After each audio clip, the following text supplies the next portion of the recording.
Jujutsu Kaisen has been having a bit of a rough time on the manga side, with the current all-v1 fight against Sukuna, which the fandom has lovingly dubbed the Sukuna cycle, having been going on for over a year now. That's not to say that the Shinjuku Showdown arc has been bad or anything. In fact, I recently reread the whole thing and thoroughly enjoyed it. But the weekly release schedule, along with the general lack of any downtime or break from the core fight, has definitely made a lot of readers, including myself, feel burned out. It is for this and many other reasons that I consider the latest chapter of JJK to not only be a massive breath of fresh air, but one of my favorite chapters in the entire series. So, let's dive into it, shall we? The last chapter ended with Yuji whipping out his very own domain expansion, one of the most hype moments in the series if I say so myself, and showing him and Sukuna in a mysterious train station. 265 picks up from the train station with Sukuna wondering what exactly Yuji has done. Yuji tells him to shut up and admits that he himself isn't sure what happened, which I found kinda funny, not gonna lie. It is revealed that this is actually Yuji's hometown that he spent his childhood years in. Him and Sukuna take a stroll across the town before stumbling upon an old playground.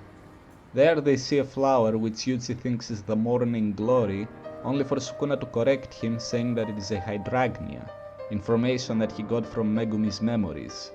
Yuji then asks if he already knows about this town from Yuji's own memories, only for Sukuna to respond that he wouldn't waste his time going through meaningless memories. Keep this part in mind, it's gonna be important for later. They continue walking around the town, going fishing for crayfish, doing archery and walking through the snow. And this entire sequence has such a calming and almost nostalgic feel to it. Yuji talks about how he tried to wash his sand-covered slime in a fountain only for him to drop it and then cry about it. Or how he once ate too much ice cream and threw up. Or how he would confuse the sound of the snow chains on the car tires for Santa's sleigh.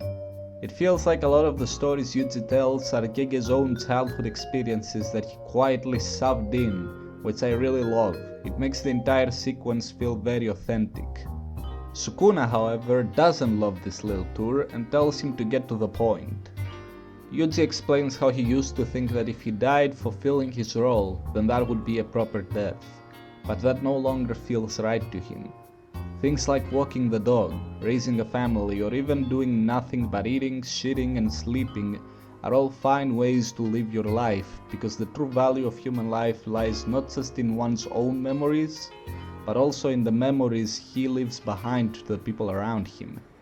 This is why Yuji despises Sukuna so much, because Sukuna doesn't see any value in human life, and he doesn't see any value in memories. I really love this change of character for Yuji. Since the start of the series, Yuji has seen eating all of Sukuna's fingers and then being executed as his role, and as a proper death, because through that he would be able to prevent any more deaths that might result from Sukuna's fingers. This, however, changed in Shibuya, where not only did he fail to protect those close to him from Mahiro, but Sukuna using Yuji's own body was the reason for countless deaths. His conviction of protecting people from curses was shattered, and what was left was a cog with the sole purpose of killing curses. The reason no longer mattered. But now he's changed yet again. He no longer sees himself as a tool. He finally recognizes that humans aren't born with a set role. His role is whatever he deems it to be. However, he also admits that because of this lack of a set role, he isn't sure if he is doing the right thing, which is why he is saying all of this to Sukuna. To help Sukuna recognize the true nature of the humanity he sees so little value in. Sukuna is expectedly unfazed by all of this, not because he doesn't get it, he completely understands what Yuji is saying, but he simply feels nothing from it. If anything, he's disappointed that this is all that Yuji's rage has amounted to. Until he realizes that this isn't rage Yuji is showing him, it's pity. Right now, Yuji is being merciful. And then we get probably the coldest set of pages in the series. Yuji looks Sukuna dead in the eyes and states that he has the power to kill him. but that he will spare him if he releases Fushiguro and returns to his body.